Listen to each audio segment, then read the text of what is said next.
Nightie পরে দেখা করি তো তোমাদের সঙ্গে, তাই একটু সেজে গুজে এলাম, তো ভাবলাম ক্যামেরাটা অন করি। চলো দেখাই কী কী প্রিপারেশন করে ফেলেছি।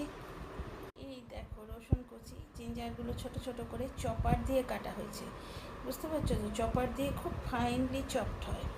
এখানে আদরক, মানে আদা আদা আদা কুচি, এখানে কাঁচা লঙ্কাকে স্লিট করে রাখা হয়েছে, বড় ক্যাপসিকাম একটু বড় বড় করেই কাটা হয়েছে, ঠিক আছে। আর এখানে ক্যারটটা এখনও করা হয়নি, ক্যারটটা করা হবে।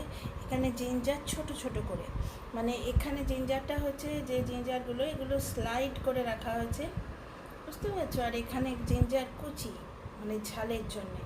লাল ক্যাপসিকাম এখনও কাটা হয়নি। তো আপাতত এই প্রিপারেশন হয়ে রয়েছে। আর তোমাদের চিকেন ম্যারিনেশন আগের ভিডিওতেই দেখিয়েছি। তো ধাপে ধাপে যেভাবে কাজ এগোবে আমি সেইভাবে তোমাদের আপডেট দিতে থাকবো। আর এইখানে যেটা আছে, এটা হচ্ছে আমার কিচেন টাওয়েল, হ্যান্ড টাওয়েল। এটা আমার খুব লাগে কাজ করতে করতে, পুরো ভিজে যায় এটা, মানে এতবার আমি হাত মুছি। আপাতত এইটুকু, এরপরে যতটুকু ডেভেলপমেন্ট হবে তোমাদের সঙ্গে শেয়ার করব।